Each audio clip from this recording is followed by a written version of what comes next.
500 किसान ਇਹੋ ਜਿਹੇ ਆ ਜਿਨ੍ਹਾਂ ਦਾ ਇਹ ਪੂਰਾ ਨੁਕਸਾਨ ਹੋਇਆ, ਪਰ ਉਹ ਵਿਚਾਰੇ ਬਿੱਲ ਦੇ ਕਾਰਨ ਉਹ ਸਾਡੇ ਨਾਲ ਜੂਝ ਨਹੀਂ ਰਹੇ। ਐਲੀਗੇਸ਼ਨ ਲੱਗਿਆ ਕਿ ਨਕਲੀ ਬੀਜ ਵੇਚਣ ਵਾਲੇ ਦੁਕਾਨਦਾਰ ਰਾਜਪੁਰਾ ਪੈਸਟੀਸਾਈਡ, ਪਟਿਆਲੇ ਵਾਲੇ ਸ਼ਾਮ trading company, RK trading company, ਇਹਨਾਂ ਤਿੰਨਾਂ ਫਰਮਾਂ ਨੇ ਸਾਨੂੰ ਡੁਪਲੀਕੇਟ ਬੀਜ ਦਿੱਤਾ ਜੀ। ਇਹ ਸਾਨੂੰ 88 ਏਕੜ ਰਕਬਾ ਪਿੰਡ ਕਲੈਣੀ ਦਾ ਬਾਣਾ ਪੈ ਰਿਹਾ ਜੀ। ਜਿਹੜਾ ਖੇਤੀਬਾੜੀ ਚੀਪ ਹੈ ਜੀ, ਉਹ ਇਹਨਾਂ ਨੂੰ ਅਥਾਰਟੀ ਦੇ ਰਿਹਾ ਬੀਜ ਵੇਚਣ ਦੀ। ਦੇਖੋ ਕਿੰਨਾ ਬੜਾ ਧੋਖਾ ਇਹ ਤਾਂ ਮਿਲ ਕੇ ਇਹਨਾਂ ਨੇ ਪੈਸੇ ਖਾ ਕੇ ਤਾਂ ਇਹ ਬੀਜ ਬਕਵਾਇਆ। ਬਹੁਤ ਨੁਕਸਾਨ ਹੈ ਜ਼ਿਮੀਂਦਾਰ ਦਾ, ਇਹਦੇ ਚੋਂ ਝਾੜ ਕੁਛ ਨਹੀਂ ਨਿਕਲਣਾ, ਇਸ ਕਰਕੇ ਇਹ ਬਾਅਦ ਦਾ ਕਿਸੇ ਦੁਕਾਨਦਾਰ ਦੀ ਸਾਜ਼ਿਸ਼ ਨਹੀਂ ਹੋ ਸਕਦੀ ਇਕੱਲੇ ਦੀ, ਜਦੋਂ ਤੱਕ ਵਿਭਾਗ ਉਹਦੇ ਵਿੱਚ ਨਾ ਮਿਲਿਆ ਹੋਵੇ, ਜਦੋਂ ਤੱਕ ਸਰਕਾਰਾਂ ਦੇ ਬੰਦੇ ਵਿੱਚ ਨਾ ਮਿਲੇ ਹੋਣ। ਝਾੜ ਤਾਂ ਕੁਛ ਨਿਕਲਣਾ ਨਹੀਂ, ਉਹਦੇ ਨਾਲ ਖਰਚਾ ਆ ਜਾਣਾ, ਇਸ ਕਰਕੇ ਬਾਉਣਾ ਹੀ ਠੀਕ ਹੈ। ਇਹਨਾਂ ਨੂੰ ਸੜਕ ਦੇ ਉੱਤੇ ਟੰਗਿਆ ਖੰਭਿਆਂ ਦੇ ਨਾਲ, ਅਫਗਾਨਿਸਤਾਨ ਵਾਂਗੂ ਇਹਨਾਂ ਨੂੰ ਫਾਂਸੀ ਦੇਣੀ ਚਾਹੀਦੀ ਹੈ। ਇਹਨਾਂ ਨੇ ਸੂਰਜਮੁਖੀ ਦੇ ਨਕਲੀ ਬੀਜ ਵੇਚੇ ਔਰ ਉਸ ਬੀਜ ਕਰਕੇ ਕਿਸਾਨ ਨੂੰ ਨੁਕਸਾਨ ਕੀ ਹੋਇਆ।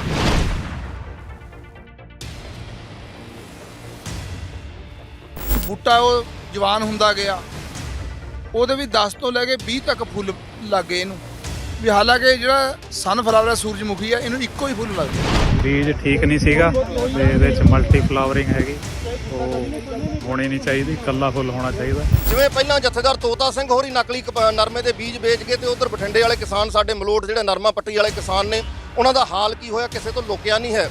ਕੀ ਹੁਣ ਉਹੀ ਹਾਲ ਹੁਣ ਸੂਰਜਮੁਖੀ ਦੇ ਕਿਸਾਨਾਂ ਨਾਲ ਹੋਣ ਵਾਲਾ ਹੈ? ਦੇ ਵਰਕਰ ਹੈ, ਦੁਕਾਨਦਾਰ ਹੈ ਜੀ। ਇਹ ਹੈਗਾ ਸ਼ਾਮ ਟ੍ਰੇਡਿੰਗ ਕੰਪਨੀ ਜੀ। ਇਹਦੇ ਮਤਲਬ ਵੀ ਇਹ ਐਮਐਲਏ ਨਾਲ ਪੂਰੇ ਮਤਲਬ ਲਿੰਕ ਹੈ, ਇਹਦਾ ਵਰਕਰ ਵੀ ਹੈਗਾ। ਇਸੇ ਕਾਰਨ ਇਹ ਕਾਰਵਾਈ ਇਹਨਾਂ ਨੇ ਸਾਨੂੰ ਦਬਕੇ ਵੀ ਮਾਰੇ, ਇੱਥੋਂ ਤੱਕ ਵੀ ਕਹਿ ਦਿਆ ਵੀ ਅਸੀਂ ਕਚਹਿਰੀਆਂ ਥਾਣਾ ਬਹੁਤ ਦੇਖਿਆ, ਜਾਓ ਤੁਸੀਂ ਜੋ ਕਰਨਾ ਕਰ ਲਓ। 19 ਚ ਕੰਪਨੀ ਬੰਦ ਕਰਵਾ ਦਿੱਤੀ ਗਈ ਸੀਗੀ ਕਿਉਂਕਿ ਪਹਿਲਾਂ ਕੰਪਨੀ ਉਹ ਜਾਲੀ ਸੀਗੀ। ਇਹ ਕੰਪਨੀ ਅਸਲ 'ਚ ਹੈ ਹੀ ਜਾਲੀ ਸੀ।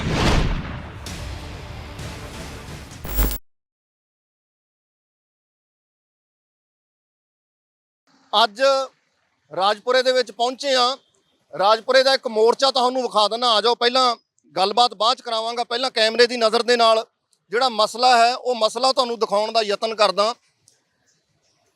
ਸੂਰਜਮੁਖੀ ਯਾਨੀ ਕਿ ਸਨਫਲਾਵਰ ਦੇ ਨਕਲੀ ਬੀਜ ਵੇਚਣ ਵਾਲੇ ਦੁਕਾਨਦਾਰਾਂ ਅਤੇ ਚੋਰ ਬਾਜ਼ਾਰੀ ਦੇ ਖਿਲਾਫ ਹੈ ਤਾਂ ਕਿ ਕਿਸੇ ਹੋਰ ਕਿਸਾਨ ਵੀਰ ਨਾਲ ਧੋਖਾ ਨਾ ਹੋਵੇ। ਇਹ ਬਹੁਤ ਵੱਡਾ ਮਸਲਾ ਹੈ। ਰਾਜਪੁਰੇ ਦੇ ਇਲਾਕੇ ਦੇ ਵਿੱਚ ਕਈ ਸਾਰੇ ਪਿੰਡ ਇਸ ਮਾਰ ਦੇ ਹੇਠ ਆ ਗਏ ਕਿ ਇੱਥੋਂ ਦੇ 3 ਦੁਕਾਨਦਾਰਾਂ ਨੇ, ਉਹਨਾਂ ਦੇ ਨਾਮ ਵੀ ਲਿਖੇ ਹੋਏ, ਉਹ ਵੀ ਤੁਹਾਨੂੰ ਦਿਖਾ ਦਿੰਦਾ। ਕਿਉਂਕਿ ਜਦੋਂ ਐਲੀਗੇਸ਼ਨ ਸਿੱਧਾ ਬਾਏ ਨੇਮ ਲੱਗ ਰਿਹਾ ਹੁੰਦਾ ਹੈ, ਉਦੋਂ ਮਸਲਾ ਗੰਭੀਰ ਹੋ ਜਾਂਦਾ ਹੈ। ਐਲੀਗੇਸ਼ਨ ਲੱਗਿਆ ਕਿ ਨਕਲੀ ਬੀਜ ਵੇਚਣ ਵਾਲੇ ਦੁਕਾਨਦਾਰ ਰਾਜਪੁਰਾ ਪੈਸਟੀਸਾਈਡ, ਪਟਿਆਲੇ ਵਾਲੇ ਸ਼ਾਮ trading company, RK trading company, ਇਹਨਾਂ 3 ਜਿਹੜੇ ਵੱਡੇ ਬੀਜ ਅਤੇ ਦਵਾਈਆਂ ਵੇਚਣ ਵਾਲੇ ਦੁਕਾਨਦਾਰ ਨੇ, ਇਹਨਾਂ ਦੇ ਉੱਤੇ ਰਾਜਪੁਰਾ ਇਲਾਕੇ ਦੇ ਕਿਸਾਨਾਂ ਨੇ ਸਿੱਧੇ ਤੌਰ ਦੇ ਉੱਤੇ ਇਲਜ਼ਾਮ ਲਾਇਆ ਕਿ ਇਹਨਾਂ ਨੇ ਸੂਰਜਮੁਖੀ ਦੇ ਨਕਲੀ ਬੀਜ ਵੇਚੇ ਔਰ ਉਸ ਬੀਜ ਕਰਕੇ ਕਿਸਾਨ ਨੂੰ ਨੁਕਸਾਨ ਕੀ ਹੋਇਆ, ਕਿੰਨੀ ਮਾਰ ਝੱਲੀ, ਉਹ ਸਾਰੇ ਤਕਨੀਕੀ ਪਹਿਲੂ ਜਿਹੜੇ ਪੀੜਤ ਨੇ ਉਹਨਾਂ ਦੇ ਰਾਹੀਂ ਤੁਹਾਨੂੰ ਲੈ ਕੇ ਆਵਾਂਗੇ। ਔਰ ਦੂਜੀ ਗੱਲ, ਇਹਨਾਂ ਦਾ ਪੱਖ ਜਾਣਨ ਲਈ ਇਹਨਾਂ ਦੀਆਂ ਦੁਕਾਨਾਂ ਤੇ ਵੀ ਜਾਵਾਂਗੇ। ਪੁਲਿਸ ਪ੍ਰਸ਼ਾਸਨ ਦੀ ਰਿਪੋਰਟ ਕੀ ਕਹਿੰਦੀ ਹੈ, ਕਿਹੜੀ ਕੰਪਨੀ ਸੀ, ਕੰਪਨੀ ਕਦੋਂ ਤੋਂ ਬੈਨ ਸੀ, ਉਹ ਕੰਪਨੀ ਪੰਜਾਬ ਖੇਤੀਬਾੜੀ ਵਿਭਾਗ ਦੀ ਨਿਗਾਹ ਦੇ ਵਿੱਚ ਕਿਉਂ ਨਹੀਂ ਆਈ, ਕੀ ਇਹ ਮਿਲੀ ਭੁਗਤ ਜਿਵੇਂ ਪਹਿਲਾਂ ਜਥੇਦਾਰ ਤੋਤਾ ਸਿੰਘ ਹੋਰੀ ਨਕਲੀ ਨਰਮੇ ਦੇ ਬੀਜ ਵੇਚ ਗਏ ਤੇ ਉਧਰ ਬਠਿੰਡੇ ਵਾਲੇ ਕਿਸਾਨ, ਸਾਡੇ ਮਲੋਟ ਜਿਹੜੇ ਨਰਮਾ ਪੱਟੀ ਵਾਲੇ ਕਿਸਾਨ ਨੇ, ਉਹਨਾਂ ਦਾ ਹਾਲ ਕੀ ਹੋਇਆ ਕਿਸੇ ਤੋਂ ਲੁਕਿਆ ਨਹੀਂ ਹੈ। ਕੀ ਹੁਣ ਉਹੀ ਹਾਲ ਹੁਣ ਸੂਰਜਮੁਖੀ ਦੇ ਕਿਸਾਨਾਂ ਨਾਲ ਹੋਣ ਵਾਲਾ ਹੈ? ਬੈਠੇ ਆ ਸਾਡੇ ਬਜ਼ੁਰਗ ਧਰਨੇ ਦੇ ਉੱਤੇ, ਵੇਖਦੇ ਆ ਕਿ ਹਾਸਲ ਕੀ ਹੁੰਦਾ ਔਰ ਮਸਲਾ ਕੀ ਹੈ। ਸਾਰੇ ਮਸਲੇ ਦਾ ਤੁਹਾਡੇ ਸਾਹਮਣੇ ਆਉਣਾ ਬਹੁਤ ਜ਼ਰੂਰੀ ਹੈ। ਬਾਈ ਜੀ ਸਤਿ ਸ਼੍ਰੀ ਅਕਾਲ ਜੀ। ਸਤਿ ਸ਼੍ਰੀ ਅਕਾਲ ਜੀ। ਬਾਬਾ ਜੀ ਵਾਹਿਗੁਰੂ ਫਤਿਹ। ਵਾਹਿਗੁਰੂ ਜੀ ਕੀ ਫਤਿਹ। ਮਸਲਾ ਕੀ ਬਣਿਆ ਜੀ? ਇਹ ਸ਼ੁਰੂ ਕਿਵੇਂ ਹੁੰਦਾ ਹੈ ਨਕਲੀ ਬੀਜਾਂ ਵਾਲਾ? ਸਾਰੀ ਜਿਹੜੀ ਕਹਾਣੀਆਂ ਦਰਸ਼ਕਾਂ ਤੱਕ ਪਹੁੰਚਣੀ ਚਾਹੀਦੀ। ਅਸਲ ਜੀ ਅਸੀਂ ਇਹਨਾਂ 3 ਦੁਕਾਨਦਾਰਾਂ ਤੋਂ ਬੀਜ ਲਿਆ ਸੀਗਾ ਸੂਰਜਮੁਖੀ ਦਾ ਜੀ। ਪਹਿਲਾਂ ਤਾਂ ਇਹ ਜੰਮਣ ਵੇਲੇ ਸਾਨੂੰ ਇਹਦੀ ਦਿੱਕਤ ਆਈ ਜੀ। ਉਸ ਤੋਂ ਬਾਅਦ ਜਦੋਂ ਇਹਨਾਂ ਕੋਲ ਅਸੀਂ ਆਏ, ਇਹ ਸਾਨੂੰ ਉਹੀ ਲਾਰਾ ਲੱਪਾ ਹੀ ਲਾਉਂਦੇ ਰਹੇ। ਉਸ ਤੋਂ ਬਾਅਦ ਜਦੋਂ ਜਿਹੜਾ ਬੂਟਾ ਉਹ ਜਵਾਨ ਹੁੰਦਾ ਗਿਆ, ਉਹਦੇ ਵੀ 10 ਤੋਂ ਲੈ ਕੇ 20 ਤੱਕ ਫੁੱਲ ਲੱਗ ਗਏ ਇਹਨੂੰ। ਫਿਰ ਅਸੀਂ ਇਹਨਾਂ ਨਾਲ ਰਾਬਤਾ ਪਾਇਆ ਵੀ ਸਾਡਾ ਖੇਤ ਜਾ ਕੇ ਦੇਖੋ ਵੀ ਸਾਡਾ ਇੰਨਾ ਨੁਕਸਾਨ ਹੋ ਰਿਹਾ ਵੀ। ਹਾਲਾਂਕਿ ਜਿਹੜਾ ਸਨਫਲਾਵਰ ਸੂਰਜਮੁਖੀ ਆ, ਇਹਨੂੰ ਇੱਕੋ ਹੀ ਫੁੱਲ ਲੱਗਦਾ। ਇੱਕ ਫੁੱਲ ਲੱਗਦਾ ਬੇਸਿਕਲੀ, ਜਿਹੜੀ ਤਕਨੀਕੀ ਤੌਰ ਦੇ ਉੱਤੇ ਆਪਾਂ ਗੱਲ ਕਰਦੇ ਆ, ਇੱਕੋ ਫੁੱਲ ਲੱਗਦਾ, ਇੱਕੋ ਬੀਜ। ਤੇ ਇਹਨਾਂ ਦੇ ਜਿਹੜੇ ਦਿੱਤੇ ਬੀਜ ਸੀਗੇ ਉਹਨੂੰ 4 4 10 10 12 12 ਫੁੱਲ 20 ਫੁੱਲ ਲੱਗੇ ਜੀ। ਅਸੀਂ ਫਿਰ ਖੇਤੀਬਾੜੀ ਮਹਿਕਮੇ ਨੂੰ ਇਹਦੀ ਸ਼ਿਕਾਇਤ ਕੀਤੀ। ਉਹਨਾਂ ਨੇ ਸਾਨੂੰ ਸਾਰਾ ਕੁਝ, ਯਾਨੀ ਉਹਨਾਂ ਨੇ ਸਾਡਾ ਖੇਤਾਂ ਦਾ ਸਰਵਾ ਕੀਤਾ। ਸਰਵਾ ਕਰਕੇ ਉਹਨਾਂ ਦੇ ਆਪ ਦੀ ਜਿਹੜੀ ਉਹਨਾਂ ਦੀ ਮਤਲਬ ਵੀ ਯੂਨੀਵਰਸਿਟੀ ਲੁਧਿਆਣਾ ਹੈ, ਇੱਕ ਪਟਿਆਲੇ 'ਚ ਰੌਣੀ ਪੈਂਦਾ ਛੋਟੀ ਯੂਨੀਵਰਸਿਟੀ ਹੈ, ਯਾਨੀ ਪਟਿਆਲੇ ਤੋਂ ਰਾਏਪੁਰੇ ਤੋਂ ਸਾਰਾ ਮਹਿਕਮਾ ਇਕੱਠਾ ਹੋ ਕੇ ਸਾਡੇ ਖੇਤਾਂ 'ਚ ਆ ਕੇ ਉਹਨਾਂ ਨੇ ਆਪ ਦਾ ਸਰਵੇਖਣ ਕਰਿਆ। ਸਰਵੇਖਣ ਕਰਕੇ ਉਹਨਾਂ ਨੇ ਸਾਨੂੰ 45 ਰਿਪੋਰਟ ਦੇਤੀ ਵੀ ਇਹਦੇ 'ਚ ਤੁਹਾਨੂੰ ਕੁਝ ਵੀ ਪ੍ਰਾਪਤ ਨਹੀਂ ਹੋਣਾ, ਇਹ ਤਾਂ ਇੱਕ ਜੰਗਲੀ ਬੂਟੀ ਤਰ੍ਹਾਂ ਬਣ ਗਿਆ। ਨਹੀਂ, ਵੈਸੇ ਜੱਗੋਂ 13ਵੀਂ ਗੱਲ ਨਹੀਂ ਹੋਊਗੀ ਵੀ ਕਿੱਥੇ ਤਾਂ ਇੱਕ ਫੁੱਲ ਲੱਗਦਾ, ਕਿੱਥੇ 15 15 ਫੁੱਲ ਲੱਗ ਰਹੇ ਆ। ਇਸੇ ਚੀਜ਼ ਦਾ ਤਾਂ ਅਸੀਂ ਫਰਿਆਦ ਕਰਦੇ ਰਹੇ, ਤਾਂ ਇਹ ਸਾਡੇ ਨਾਲ ਧੋਖਾ ਕਰਦੇ ਰਹੇ। ਅਸੀਂ ਇਹਨਾਂ ਨੂੰ ਬਾਰ-ਬਾਰ ਇਹ ਗੱਲ ਕਹਿੰਦੇ ਰਹੇ, ਫਿਰ ਮਹਿਕਮੇ ਨੇ ਵੀ ਸਾਨੂੰ ਇਹ ਗੱਲ ਕਹੀ ਵੀ ਇਹਨਾਂ 'ਚ ਤੁਹਾਨੂੰ ਕੁਝ ਪ੍ਰਾਪਤ ਨਹੀਂ ਹੋਣਾ, ਵੀ ਇਹ ਤਾਂ ਵਾਹੁਣਯੋਗ ਹੈ। ਦੂਜੇ ਪਾਸੇ ਇਹਨਾਂ ਨੇ ਫਿਰ ਅਸੀਂ ਕੰਪਨੀ ਦਾ ਯਾਨੀ ਦਰਾਵਤ ਕੀਤੀ ਵੀ ਇਸ ਕੰਪਨੀ ਦਾ ਬੀਜ ਵੀ ਕਿਵੇਂ ਵਿਕਿਆ। ਤਾਂ ਖੇਤੀਬਾੜੀ ਮਹਿਕਮੇ ਨੇ ਸਾਨੂੰ ਪੂਰੀ 45 ਰਿਪੋਰਟ 'ਚ ਦੇ ਦਿੱਤਾ, ਕਹਿੰਦਾ ਵੀ ਇਹ 2019 'ਚ ਕੰਪਨੀ ਆਈ ਹੈ, ਆਪਣਾ 16 'ਚ ਆਈ, 19 'ਚ ਇਹ ਬੰਦ ਹੋ ਗਈ। 19 'ਚ ਕੰਪਨੀ ਬੰਦ ਕਰਵਾ ਦਿੱਤੀ ਗਈ ਸੀਗੀ ਕਿਉਂਕਿ ਪਹਿਲਾਂ ਕੰਪਨੀ ਉਹ ਜਾਲੀ ਸੀਗੀ। ਇਹ ਕੰਪਨੀ ਅਸਲ 'ਚ ਹੈ ਹੀ ਜਾਲੀ ਸੀਗੀ। ਸਾਡੀ ਜਿਹੜਾ ਪੁਲਿਸ ਡਿਪਾਰਟਮੈਂਟ ਹੈ ਉਹਨੇ ਇਹਦੀ ਜਿਹੜੀ ਘੋਖ ਕੀਤੀ ਉਹ 2009 ਤੋਂ ਬੰਦ ਹੈ, ਲੇਕਿਨ ਜਿਹੜਾ ਖੇਤੀਬਾੜੀ ਮਹਿਕਮਾ ਉਹ ਸਾਨੂੰ 45 ਰਿਪੋਰਟ ਦੇ ਰਿਹਾ ਵੀ 2016 'ਚ ਆਈ, 2019 'ਚ ਇਹ ਬੰਦ ਹੋ ਗਈ। ਉਸ ਤੋਂ ਬਾਅਦ ਜਿਹੜਾ ਸਾਡਾ ਖੇਤੀਬਾੜੀ ਚੀਫ ਹੈ, ਕੰਪਨੀ ਕਿੱਥੋਂ ਦੀ ਬੇਸਡ ਹੈ? ਹੈਦਰਾਬਾਦ ਦੀ। ਇਹ ਹੈਦਰਾਬਾਦ ਦੀ ਹੈ ਜੀ। ਉੱਥੋਂ ਵੀ ਜਿਹੜਾ ਪੁਲਿਸ ਨੇ ਯਾਨੀ ਇਹਦੀ ਪੂਰੀ ਪੜਤਾਲ ਕਰ ਲਈ, ਜਿਹੜਾ ਇਹਦਾ ਮਾਲਕ ਹੈ ਉਹਨੇ ਆਪ ਦਾ ਪੂਰਾ ਡਾਟਾ ਦੇ ਦਿੱਤਾ ਵੀ ਇਹ ਜਿਹੜਾ ਇਹਦੀ ਪਾਵਰ ਆਫ ਅਟਾਰਨੀ ਲਈ ਗਿਆ ਉਹ ਜਾਲੀ ਹੈ। ਜਦੋਂ ਇਹ ਕੰਪਨੀ ਦੇ ਮਾਲਕ ਨੇ ਤੁਹਾਨੂੰ ਇਹ ਗੱਲ ਜ਼ਰੂਰ ਕਹੀ ਹੈ ਪੁਲਿਸ ਦੀ ਪੜਤਾਲ ਦੇ ਵਿੱਚ ਕਿ ਸਾਡੇ ਵੱਲੋਂ ਕੰਮ ਖਤਮ ਹੈ, ਪਰ ਇਹਨਾਂ ਨੇ ਆਪਣੇ ਆਪ ਨਕਲੀ ਜਾਲੀ ਤਿਆਰ ਕੀਤਾ ਸਾਰਾ ਕੁਝ। ਹਾਂਜੀ, ਇਹ ਮੇਰੇ ਕੋਲ ਸਬੂਤ ਵੀ ਹੈਗਾ ਜੋ ਮੈਨੂੰ ਐਸਐਚਓ ਸਾਹਿਬ ਨੇ ਦਿੱਤਾ ਜੀ। ਉਸ ਤੋਂ ਬਾਵਜੂਦ ਵੀ ਜਿਹੜਾ ਖੇਤੀਬਾੜੀ ਚੀਫ ਹੈ ਜੀ, ਉਹ ਇਹਨਾਂ ਨੂੰ ਅਥਾਰਟੀ ਦੇ ਰਿਹਾ ਬੀਜ ਵੇਚਣ ਦੀ। ਦੇਖੋ ਕਿੰਨਾ ਬੜਾ ਧੋਖਾ ਇਹ। 2022 'ਚ ਅਥਾਰਟੀ ਦੇ ਰਿਹਾ ਵੀ ਇਹਦਾ ਮਿਲ ਕੇ ਇਹਨਾਂ ਨੇ ਪੈਸੇ ਖਾ ਕੇ ਤਾਂ ਇਹ ਬੀਜ ਵਿਕਵਾਇਆ। ਹਾਲਾਂਕਿ ਇਸ ਬੀਜ ਦਾ ਜੇਕਰ ਇਹ ਹਾਈਬ੍ਰਿਡ ਸਹੀ ਬੀਜ ਹੁੰਦਾ ਨਾ, ਇਸ ਦਾ ਜੁਮਾ ਕੰਪਨੀ ਚੱਕਦੀ। ਹੁਣ ਕੰਪਨੀ ਦੇ ਆਪਣੇ ਵੱਲੋਂ ਆਪਣਾ ਹੱਥ ਝਾੜ ਦਿਆ ਵੀ ਇਹ ਤਾਂ ਮੇਰਾ ਹੈ ਹੀ ਨਹੀਂ, ਨਾ ਮੇਰੀ ਪਾਵਰ ਆਫ ਅਟਾਰਨੀ ਹੈ ਕਿ ਨਹੀਂ। ਹੁਣ ਪ੍ਰਸ਼ਾਸਨ ਕੀ ਹੈ ਜੀ, ਪ੍ਰਸ਼ਾਸਨ ਪੂਰਾ ਸਾਨੂੰ ਸਾਥ ਨਹੀਂ ਦੇ ਰਿਹਾ। ਹੁਣ ਇਹਨਾਂ ਦੁਕਾਨਦਾਰਾਂ ਨੂੰ ਜਿਹੜੀ ਜ਼ਮਾਨਤ ਮਿਲੀ ਹੈ ਉਹ ਵੀ ਇੱਕ ਮਿਲੀ ਭੁਗਤੀ ਕਹਿ ਸਕਦੇ ਅਸੀਂ, ਕਿਉਂਕਿ ਸਾਨੂੰ ਇਨਸਾਫ ਨਹੀਂ ਮਿਲ ਰਿਹਾ। ਜਦੋਂ ਤੱਕ ਸਾਨੂੰ ਸੰਤੁਸ਼ਟੀ ਨਹੀਂ ਮਿਲੇਗੀ ਅਸੀਂ ਇਹਨਾਂ ਤੇ ਭਰੋਸਾ ਕਿਵੇਂ ਕਰ ਸਕਦੇ। ਕਿਹੜੇ ਪਿੰਡਾਂ ਦਾ ਰਕਬਾ ਜਿਹੜਾ ਇਸ ਨਕਲੀ ਬੀਜਾਂ ਦੀ ਮਾਰ ਹੇਠ ਆਇਆ? ਅਸਲ ਤਾਂ ਜੀ ਰਕਬਾ ਤਾਂ ਬਹੁਤ ਬਣ ਜਾਂਦਾ ਹੈਗਾ, ਕਿਉਂਕਿ ਇਹ ਜਿਹੜੇ ਦੁਕਾਨਦਾਰ ਹੈ ਇਹਨਾਂ ਨੇ ਸਾਡੇ ਜ਼ਿਮੀਂਦਾਰ ਭਰਾਵਾਂ ਨੂੰ ਅਸਲ 'ਚ ਜਿਹੜਾ ਬਿੱਲ ਹੈ ਨਾ ਬੀਜ ਦਾ, ਉਹ ਬਿੱਲ ਨਹੀਂ ਪੂਰੇ ਦਿੱਤੇ। ਸਾਡਾ ਪਿੰਡ ਚਲੇਹੜੀ 2 ਕਿਸਾਨ ਹੈਗੇ ਜਿਹੜੇ ਬਠਾਉਣੀਆਂ ਦੇਗੇ। ਸਾਡੇ ਕੋਲ ਵੀ 88 ਏਕੜ ਦਾ ਜਿਹੜਾ ਰਕਬਾ ਹੈ, ਜਿਹੜਾ ਪ੍ਰਸ਼ਾਸਨ ਨੇ ਆਪ ਖੁਦ ਬੁਹਾਈ ਕਰਾਤਾ, ਉਹਦਾ ਬਿੱਲ ਵੀ ਅਸੀਂ ਲੈ ਲਿਆ ਸਾਰਾ ਲੜ ਝਗੜ ਕੇ। ਤਾਂ ਅਸੀਂ ਉਹਨਾਂ ਨੇ ਹੀ ਮੁੱਦਾ ਚੱਕਿਆ। ਹੁਣ ਜੁੜਨ ਨੂੰ ਤਾਂ ਸਾਡੇ ਕੋਲ ਘੱਟੋ ਘੱਟ ਵੀ 500 ਕਿਸਾਨ ਇਹੋ ਜਿਹੇ ਆ ਜਿਨ੍ਹਾਂ ਦਾ ਇਹ ਪੂਰਾ ਨੁਕਸਾਨ ਹੋਇਆ, ਪਰ ਉਹ ਵਿਚਾਰੇ ਬਿੱਲ ਦੇ ਕਾਰਨ ਉਹ ਸਾਡੇ ਨਾਲ ਜੂਝ ਨਹੀਂ ਰਹੇ। ਇਹ ਵੀ ਇੱਕ ਤਕਨੀਕੀ ਪੱਖ ਹੈ ਨਾ, ਕਿਉਂਕਿ ਸਾਡੇ ਅੰਦਰ ਇਹ ਰਵਾਇਤ ਹੀ ਨਹੀਂ ਬਣੀ ਕਿ ਅਸੀਂ ਜੇ 5 ਰੁਪਏ ਵੀ ਦਿੰਨੇ ਤਾਂ ਉਹਦਾ ਬਿੱਲ ਲਈਏ। ਬਈ ਇਹ ਮਾਰ ਤੁਹਾਨੂੰ ਕਦੋਂ ਤੱਕ ਪੈਂਦੀ ਰਹੂਗੀ? ਮਤਲਬ ਕਿਸਾਨ ਨੂੰ, ਮਜ਼ਦੂਰ ਨੂੰ ਇਹ ਮਾਰ ਕਦੋਂ ਤੱਕ ਪੈਂਦੀ ਰਹੂਗੀ? ਭਾਈ ਜੀ ਜਦੋਂ ਤੱਕ ਇਹ ਸਰਕਾਰਾਂ ਕੋਈ ਠੋਸ ਕਾਨੂੰਨ ਨਹੀਂ ਬਣਾਉਣਗੇ, ਇਹਦੇ ਜਿਹੜਾ ਖੇਤੀਬਾੜੀ ਮਹਿਕਮਾ ਹੈ ਜੀ, ਇਹਦੇ ਵਿੱਚ ਚੋਰ ਮੋਰੀਆਂ ਬਹੁਤ ਹੈ ਜੀ। ਇਹਦੇ ਵਿੱਚ ਕੋਈ ਠੋਸ ਲਾ ਨਹੀਂ ਹੈਗਾ। ਜਦ ਤੱਕ ਠੋਸ ਲਾ ਨਹੀਂ ਬਣਦਾ ਉਦੋਂ ਤੱਕ ਕੋਈ ਜ਼ਿਮੀਂਦਾਰ ਦੀ ਸੁਣਵਾਈ ਨਹੀਂ ਹੋਣੀ ਜੀ। ਇਹਨਾਂ ਦੁਕਾਨਾਂ ਵਾਲਿਆਂ ਦਾ ਕੀ ਰਵੱਈਆ ਜਦੋਂ ਤੁਸੀਂ ਆ ਤਿੰਨੋਂ ਦੁਕਾਨਾਂ ਵਾਲੇ, ਕਿਉਂਕਿ ਤੁਸੀਂ ਬਾਏ ਨੇਮ ਕਹਿ ਰਹੇ ਹੋ, ਸਿੱਧੇ ਤੌਰ ਦੇ ਉੱਤੇ ਕਹਿ ਰਹੇ ਹੋ ਤੁਸੀਂ ਪੀੜਤ ਹੋ, ਕਿਉਂਕਿ ਜਦੋਂ ਆਪਾਂ ਸਿੱਧੇ ਤੌਰ ਦੇ ਉੱਤੇ ਨਾਂ ਲੈ ਕੇ ਗੱਲ ਕਰਦੇ ਹਾਂ ਤਾਂ ਮਸਲਾ ਗੰਭੀਰ ਹੋ ਜਾਂਦਾ।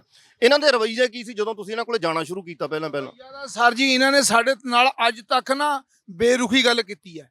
ਇਹਨਾਂ ਨੇ ਸਾਨੂੰ ਦਬਕੇ ਵੀ ਮਾਰੇ, ਇੱਥੋਂ ਤੱਕ ਵੀ ਕਹਿ ਦਿਆ ਵੀ ਅਸੀਂ ਕਚਹਿਰੀਆਂ ਥਾਣਾ ਬਹੁਤ ਦੇਖਿਆ, ਜਾਓ ਤੁਸੀਂ ਜੋ ਕਰਨਾ ਕਰ ਲਓ। ਬਦਮਾਸ਼ੀ ਦੇ ਉਤਰੇ ਹੋਏ ਸਿੱਧੇ, ਪੂਰੇ ਬਦਮਾਸ਼ੀ ਦੇ ਉਤਰੇ ਹੋਏ ਸੀਗੇ। ਥੈਲੀ ਇਹਨਾਂ ਨੇ ਜਿਹੜੀ ਕਿ ਹਾਲਾ ਇਸ ਬੀਜ ਦੀ ਇਹ 2 ਕਿਲੋ ਦੀ ਪੈਕਿੰਗ ਹੁੰਦੀ ਹੈ। ਇਹ ਜਦੋਂ ਇਹ ਕੰਪਨੀ ਕੰਮ ਕਰਿਆ ਕਰਦੀ ਸੀ ਉਦੋਂ ਇਹ 700-800 ਰੁਪਏ ਦੀ ਪਰ ਥੈਲੀ ਸੀਗੀ, 2 ਕਿਲੋ ਦਾ ਬੀਜ। ਹਾਂਜੀ, ਪਰ ਲੇਕਿਨ ਇਹਨਾਂ ਨੇ 3200 ਤੋਂ ਸਟਾਰਟ ਕਰਕੇ, ਯਾਨੀ ਉਸ ਤੋਂ ਉੱਪਰ ਜਿਹੜਾ ਕਿਸਾਨ ਜਿੱਥੇ ਇਹਨੇ ਫਸ ਗਿਆ ਉੱਥੇ ਇਹਨਾਂ ਨੇ ਉਹਨੂੰ ਮਤਲਬ ਪੈਸਿਆਂ 'ਚ ਮੁੱਲ ਲਿਆ। ਤੁਸੀਂ ਦੇਖੋ ਕਿ ਇਹ ਕੰਮ ਕਿਵੇਂ ਕਰਦਾ। ਪਹਿਲਾਂ ਇਹਨਾਂ ਨੇ ਪਹਿਲਾਂ ਤਾਂ ਉਹ ਕੰਪਨੀ ਲੱਭੀ ਇਹਨਾਂ ਨੇ ਜਿਹੜੀ ਹੈਦਰਾਬਾਦ ਦੀ, ਮਤਲਬ ਜਿਵੇਂ ਪ੍ਰਸ਼ਾਸਨ ਕਹਿ ਰਿਹਾ ਕਿ 16 ਤੋਂ ਲੈ ਕੇ 19 ਦੇ ਦਰਮਿਆਨ ਚੱਲੀ ਔਰ 19 ਦੇ ਵਿੱਚ ਬੰਦ ਹੋ ਗਈ। ਪਰ ਪੁਲਿਸ ਦੀ ਪੜਤਾਲੀਆ ਰਿਪੋਰਟ ਕਹਿੰਦੀ ਹੈ ਕਿ ਇਹ 2009 ਦੇ ਵਿੱਚ ਬੰਦ ਹੋ ਗਈ, ਹੈਦਰਾਬਾਦ ਦੀ ਜਿਹੜੀ ਬੇਸਡ ਕੰਪਨੀ ਹੈ। ਫਿਰ ਇਹਨਾਂ ਨੇ ਕੀ ਕੀਤਾ ਕਿ ਉਸ ਦੇ ਨਕਲੀ ਥੈਲੇ ਛਪਵਾਏ, ਯਾਨੀ ਕਿ ਨਕਲੀ ਪੈਕਿੰਗ, ਆਪ ਛਾਪੇ ਬਣਵਾਏ। 5-10 ਰੁਪਏ ਦਾ ਇੱਕ ਪੈਕਟ ਜਿਹੜਾ ਉਹ ਪੈ ਜਾਂਦਾ। ਫਿਰ ਉਹਦੇ ਵਿੱਚ ਜਿਹੜਾ 6 ਤੋਂ 700 ਰੁਪਏ ਦਾ ਪ੍ਰਤੀ ਕਿਲੋ ਬੀ ਹੈ, ਉਹ ਬੀ ਪੈਕਿੰਗ ਕੀਤੀ ਤੇ 3500 ਰੁਪਏ ਤੱਕ ਜਾਂ 4000 ਰੁਪਏ ਤੱਕ, ਜਿੱਥੋਂ ਜਿਹੜਾ ਜਾੜ ਹੇਠ ਆ ਗਿਆ ਜ਼ਮੀਂਦਾਰ, ਉਹਨੂੰ ਉੱਥੇ ਤੱਕ ਦੱਬਣ ਦੀ ਕੋਸ਼ਿਸ਼ ਕੀਤੀ ਹੈ। ਇਹ ਕਿਸੇ ਦੁਕਾਨਦਾਰ ਦੀ ਸਾਜ਼ਿਸ਼ ਨਹੀਂ ਹੋ ਸਕਦੀ ਇਕੱਲੇ ਦੀ, ਜਦੋਂ ਤੱਕ ਵਿਭਾਗ ਉਹਦੇ ਵਿੱਚ ਨਾ ਮਿਲਿਆ ਹੋਵੇ, ਜਦੋਂ ਤੱਕ ਸਰਕਾਰਾਂ ਦੇ ਬੰਦੇ ਵਿੱਚ ਨਾ ਮਿਲੇ ਹੋਣ। ਹੁਣ ਤੁਸੀਂ ਬਦਲਾਅ ਦੀ ਗੱਲ ਕਰਦੇ ਸੀਗੇ, ਜਿਹੜਾ ਬਦਲਾਅ ਤੋਤਾ ਸਿੰਘ ਵੇਲੇ ਆ ਗਿਆ ਸੀਗਾ ਜਾਂ ਜਿਹੜਾ ਬਦਲਾਅ ਮਲੂਕੇ ਵੇਲੇ ਆ ਗਿਆ ਸੀ, ਉਹੀ ਬਦਲਾਅ ਹੁਣ ਭਗਵੰਤ ਮਾਨ ਵੇਲੇ ਜਾਂ ਹੁਣ ਦੇ ਜਿਹੜੇ ਖੇਤੀਬਾੜੀ ਮੰਤਰੀ ਕੁਲਦੀਪ ਸਿੰਘ ਧਾਲੀਵਾਲ ਉਹਨਾਂ ਵੇਲੇ ਆ ਗਿਆ। ਦੇਖੀ ਚਲੋ ਬਦਲਾਅ, ਸੁਣ ਲਓ ਬਦਲਾਅ ਦੀਆਂ ਤਸਵੀਰਾਂ ਸਿੱਧੀਆਂ ਨੇ ਤੁਹਾਡੇ ਸਾਹਮਣੇ। ਬਾਈ ਜੀ ਇਹ ਜਿਹੜੀ ਕੰਪਨੀ ਹੈ ਨੇ ਜੀ, ਇਹ 2009 ਤੋਂ ਬੰਦ ਹੈ। ਇਹ ਖੇਤੀਬਾੜੀ ਮਹਿਕਮੇ ਦੇ ਕੰਪਨੀ ਦਾ ਨਾਮ ਪਤਾ? ਤੁਸੀਂ ਇੱਕ ਵਾਰੀ ਪੈਕੇਟ ਵੀ ਦਿਖਾ ਰਹੇ ਸੀ। ਸੈਰਾਜੀਨ ਕੰਪਨੀ ਹੈ ਜੀ, ਸੈਰਾਜੀਨ ਉਹਦੇ ਪੈਕੇਟ ਹੈਗੇ ਤੁਹਾਡੇ ਕੋਲੇ ਹੁਣ? ਹੈ ਜੀ। ਇਹ ਸੈਰਾਜੀਨ ਕੰਪਨੀ ਹੈ ਜੀ। ਇਹ ਕੰਪਨੀ 2009 ਤੋਂ ਬੰਦ ਹੈ। ਜਿਹੜੀ ਪੁਲਿਸ ਦੀ ਪੜਤਾਲ ਹੈ ਜੀ, ਪੁਲਿਸ ਦੀ ਪੜਤਾਲ 'ਚ ਇਹ ਚੀਜ਼ ਪਾਈ ਗਈ ਹੈ ਕਿ ਇਹਨਾਂ ਨੇ ਇੱਕ ਥੈਲੀ ਤਿਆਰ ਕਰਾਉਣ ਤੇ 120 ਰੁਪਏ ਖਰਚਾ ਆਇਆ ਜੀ। ਜਿਹੜਾ ਬੰਦਾ ਇਹਨੇ ਥੈਲੀਆਂ ਤਿਆਰ ਕਰਾਈਆਂ ਜੀ, ਪੁਲਿਸ ਨੇ ਉਹ ਵੀ ਇਨਵੈਸਟੀਗੇਸ਼ਨ ਕਰ ਲਿਆ ਜੀ। ਬੰਦਾ 3 ਲੱਖ ਰੁਪਇਆ ਦੇ ਕੇ, ਕਿੱਥੋਂ ਤਿਆਰ ਹੋਈਆਂ ਸੀ ਬਈ ਇਹ? ਜੀ ਤੋਂ ਤਿਆਰ ਹੋਈਆਂ ਜੀ। 3 ਲੱਖ ਰੁਪਇਆ ਦੇ ਕੇ ਪੁਲਿਸ ਨੂੰ ਪਤਾ ਜੀ, ਉਹ ਬੰਦੇ ਦੇ ਪਰ ਪੁਲਿਸ ਕਾਰਵਾਈ ਨਹੀਂ ਜੀ ਕਰ ਰਹੀ ਹੈਗੀ। 120 ਰੁਪਇਆ ਖਰਚਾ ਆਇਆ ਜੀ ਥੈਲੀ ਤਿਆਰ ਕਰਾਉਣ ਤੇ। ਇਹਨਾਂ ਨੇ ਵੇਚੀ ਹੈ ਜੀ 3000 ਤੋਂ ਲੈ ਕੇ 3500 ਤੱਕ ਸਾਡੇ ਕੋਲ ਬਿੱਲ ਹੈ ਜੀ ਇਹ ਥੈਲੀ ਦੇ ਜੀ। ਹਾਂਜੀ, ਬਾਬਾ ਬਖਸ਼ੀਸ਼ ਹੋਰੀ ਆਏ ਹੋਏ ਨੇ। ਬਾਬਾ ਜੀ ਆ ਗਿਆ ਬਦਲਾਅ ਫਿਰ? ਇਹ ਆਪਾਂ ਤਾਂ 2012 ਚ ਮੈਂ ਨਾਭੇ ਜੇਲ੍ਹ ਤੋਂ ਇਸ ਬਦਲਾਅ ਬਾਰੇ ਔਨ ਰਿਕਾਰਡ ਸਟੇਟਮੈਂਟ ਦਿੱਤੀ ਹੋਈ। ਠੀਕ ਹੈ ਨਹੀਂ, ਬਦਲਾਅ ਜਿਹੜਾ ਆ ਉਹ ਸਰਕਾਰਾਂ ਦੇ ਚੇਂਜ ਹੋਣ ਨਾਲ ਨਹੀਂ ਆਉਂਦਾ, ਇਮਾਨਦਾਰੀ ਨਾਲ ਆਉਂਦਾ ਆ ਕਿ ਤੁਸੀਂ ਕਿੱਥੇ ਸਟੈਂਡ ਕਰਦੇ ਹੋ। ਸੋ ਈਵਨ ਮੈਂ ਤੁਹਾਨੂੰ ਇੱਕ ਗੱਲ ਦੱਸਦਾ ਕਿ ਮੇਰਾ ਦਾਅਵਾ ਆ ਕਿ ਤੁਹਾਡੇ ਚੈਨਲ ਦੇ ਉੱਤੇ ਕਿ ਥੋੜ੍ਹੇ ਸਮੇਂ ਬਾਅਦ ਪੰਜਾਬ ਦੇ ਲੋਕ ਇਹ ਕਹਿਣਗੇ, ਹਾਲਾਂਕਿ ਸਭ ਤੋਂ ਵੱਧ ਠੱਗੀਆਂ ਮਾਰੀਆਂ ਨੇ ਬਾਦਲ ਪਰਿਵਾਰ ਨੇ, ਉਦੋਂ ਬਾਅਦ ਕਾਂਗਰਸ ਆ ਗਈ, ਤੇ ਲੋਕੀ ਇਹ ਕਹਿਣਗੇ ਵੀ ਸਾਨੂੰ ਬਾਦਲ ਚੰਗੇ ਸੀਗੇ। ਇਹ ਤੁਹਾਡੇ ਸਾਹਮਣੇ ਹੋਣਾ ਆ, ਇਹ ਆਉਣ ਵਾਲਾ ਹੈ। ਤੁਸੀਂ ਵੇਖੋ, ਮੈਂ ਕਹਿੰਦਾ ਵੀ ਜੇ ਕਿਤੇ ਉਹਨਾਂ ਦੀ ਸਰਕਾਰ ਹੁੰਦੀ ਸ਼ਾਇਦ, ਤਾਂ ਘੱਟੋ ਘੱਟ ਇਹ ਗੱਲ ਨਾ ਹੁੰਦੀ ਵੀ ਇਸ ਸਾਰੀ ਕਾਰਵਾਈ ਦੇ ਵਿੱਚ ਜਿਹੜੇ ਜੁਆਇੰਟ ਡਾਇਰੈਕਟਰ ਨੇ ਖੇਤੀਬਾੜੀ ਵਿਭਾਗ ਦੇ ਅਵਤਾਰ ਸਿੰਘ, ਉਹਨਾਂ ਦੀ ਬਦਲੀ ਹੁੰਦੀ ਆ ਤੇ ਉਹ ਬਦਲੀ ਹੋਣ ਤੋਂ ਪਹਿਲਾਂ ਇੱਕ ਲੈਟਰ ਇਸ਼ੂ ਕਰ ਜਾਂਦੇ ਨੇ, ਸਟੇ ਕਰ ਜਾਂਦੇ ਨੇ ਇਸ ਕੰਪਨੀ ਨੂੰ, ਦੁਕਾਨਦਾਰਾਂ ਨੂੰ ਸਟੇ ਕਰ ਜਾਂਦੇ ਨੇ ਬੀ ਵੇਚਣ ਦਾ। ਇਸ ਤੋਂ ਵੱਧ ਭਲਾ ਬਦਲਾਅ ਕੀ ਹੋ ਸਕਦਾ? ਕੇਸ ਰਜਿਸਟਰਡ ਹੋ ਗਿਆ, ਸੀਲ ਕਰਤਾ, ਉਸ ਤੋਂ ਬਾਅਦ ਉਹ ਅਵਤਾਰ ਸਿੰਘ ਜਿਹੜਾ ਜੁਆਇੰਟ ਡਾਇਰੈਕਟਰ ਆ, ਜਿਹੜਾ ਬਦਲ ਕੇ ਗਿਆ, ਜਿਹਦੀ ਬਦਲੀ ਹੋਈ ਆ, ਉਹ ਜਾਂਦਾ ਜਾਂਦਾ ਇੱਕ ਲੈਟਰ ਲਿਖ ਕੇ ਇਹਨਾਂ ਨੂੰ ਪਰਮਿਸ਼ਨ ਦੇ ਜਾਂਦਾ, ਸਟੇ ਕਰ ਜਾਂਦਾ ਵੀ ਤੁਸੀਂ ਇਹ ਵੇਚੋ। ਠੀਕ ਹੈ ਜੀ। ਹੁਣ ਇਦੋਂ ਵੱਧ ਧੱਕਾ ਕੀ ਹੋ ਸਕਦਾ ਵੀ ਇੱਕ ਬੰਦੇ ਦਾ ਪੜਤਾਲੀਆ ਰਿਪੋਰਟ ਖੇਤੀਬਾੜੀ ਵਿਭਾਗ ਨੇ ਵੀ ਕਰਤੀ, ਪੁਲਿਸ ਨੇ ਵੀ ਕਰਤੀ। ਹੁਣ ਇਹਨਾਂ ਦੇ ਦੋਨਾਂ ਰਿਪੋਰਟਾਂ 'ਚ ਵੀ ਫਰਕ ਹੈ। ਪੰਜਾਬ ਪੁਲਿਸ ਦੀ ਰਿਪੋਰਟ ਕਹਿੰਦੀ ਹੈ 2009 ਤੋਂ ਬੰਦ, ਖੇਤੀਬਾੜੀ ਵਿਭਾਗ ਕਹਿੰਦਾ ਵੀ 2016 ਤੋਂ ਲੈ ਕੇ 19 ਤੱਕ ਇਹਦੇ ਕੋਲ ਪਰਮਿਸ਼ਨ ਸੀ, ਉਸ ਤੋਂ ਬਾਅਦ ਇਹਨੂੰ ਪਰਮਿਸ਼ਨ ਨਹੀਂ। ਹੁਣ ਗੱਲ ਇਹ ਇਕੱਲੀ ਇੱਥੇ ਨਹੀਂ ਰੁਕਣੀ। ਜੇ ਐਕਚੁਅਲ 'ਚ ਦੀ ਰਿਪੋਰਟ ਭਗਵੰਤ ਮਾਨ ਕਰਾਵੇ, ਇਹਦੀ ਪੜਤਾਲ ਕਰਾਵੇ, ਇਨਕੁਆਇਰੀ ਕਰਾਵੇ, ਕਿਹੜੇ ਬੰਦਿਆਂ ਨੇ ਇਹਦਾ ਐਗਰੀਮੈਂਟ ਤਿਆਰ ਕੀਤਾ, ਕਿਹੜੇ ਬੰਦੇ ਸੀ ਇਹਦੇ ਵਿੱਚ ਤਾਂ ਬਹੁਤ ਲੰਮੀ ਚੌੜੀ ਲਿਸਟ ਆ, ਇਹ ਪੰਜਾਬ ਤੱਕ ਜਾਣੀ ਆ। ਕਿਉਂਕਿ ਜਿਹੜੇ ਬੰਦਿਆਂ ਨੇ ਪਟਿਆਲੇ ਜ਼ਿਲ੍ਹੇ ਦੇ ਵਿੱਚ ਇੱਕ ਫਰਮ ਤਾਂ ਹੈ ਨਹੀਂ ਬੀਜਾਂ ਵਾਲੀ, ਜਿਹੜਿਆਂ ਨੇ ਇਹਨਾਂ ਨੂੰ ਦਿੱਤਾ ਆ ਬੀਜ, ਜਿਨ੍ਹਾਂ ਨੇ ਇਹਨਾਂ ਨੂੰ ਲਾਇਸੈਂਸ ਇਸ਼ੂ ਕੀਤਾ ਆ, ਜਾਂ ਇਹਨਾਂ ਦੇ ਫੇਕ ਏਜੰਸੀਆਂ ਦੇ ਸਾਈਨ ਕੀਤੇ ਨੇ ਕੰਪਨੀਆਂ ਦੇ ਉੱਤੇ, ਉਹਨਾਂ ਨੇ ਬਾਕੀਆਂ ਦੇ ਵੀ ਕੀਤੇ ਹੋਣਗੇ। ਇਹਦੀ ਤਾਂ ਵੱਡੇ ਪੱਧਰ ਤੇ ਪੜਤਾਲ ਹੋਣੀ ਚਾਹੀਦੀ ਹੈ। ਮੈਂ ਤਾਂ ਕਿਸਾਨ ਯੂਨੀਅਨ ਨੂੰ ਬੇਨਤੀ ਕਰਾਂਗਾ ਕਿ ਤੁਸੀਂ ਇਹਨੂੰ ਆਪਣੇ ਜਿਹੜਾ ਮੇਨ ਤੁਹਾਡੇ ਟਾਰਗੇਟ ਨੇ ਪੰਜਾਬ ਦੇ ਜਿਹੜੇ, ਉਹਦੇ ਵਿੱਚ ਇਹਨੂੰ ਲੈ ਕੇ ਆਓ। ਨਕਲੀ ਬੀਜ, ਖਾਦ ਤੇ ਸਪਰੇਆਂ ਜਿਹੜੀਆਂ ਸਿਸਟਮ, ਜਿੱਦਾਂ ਆਪਾਂ ਨਰਮੇ ਵਾਲੀ ਲੜਾਈ ਲੜ ਰਹੇ ਹਾਂ ਜਾਂ ਆਪਾਂ ਇਹਦੀ ਇਨਕੁਆਇਰੀ ਵੱਡੇ ਪੱਧਰ ਤੇ ਹੋਣੀ ਚਾਹੀਦੀ। ਚਾਹੇ ਛਿੜ ਗਈ, ਹੁਣ ਇਹਨੂੰ ਇੱਕ ਜੰਗ ਵਜੋਂ ਲਿਆ ਜਾਏ ਔਰ ਇਹਦੇ ਉੱਤੇ ਪੰਜਾਬ ਵਿਧਾਨ ਸਭਾ ਦੇ ਵਿੱਚ ਇਹ ਕਾਨੂੰਨ ਦੇ ਉੱਤੇ ਵੀ ਕੋਈ ਨਾ ਕੋਈ ਨਜ਼ਰਸ਼ਾਨੀ ਜ਼ਰੂਰ ਕਰਨੀ ਚਾਹੀਦੀ ਆ।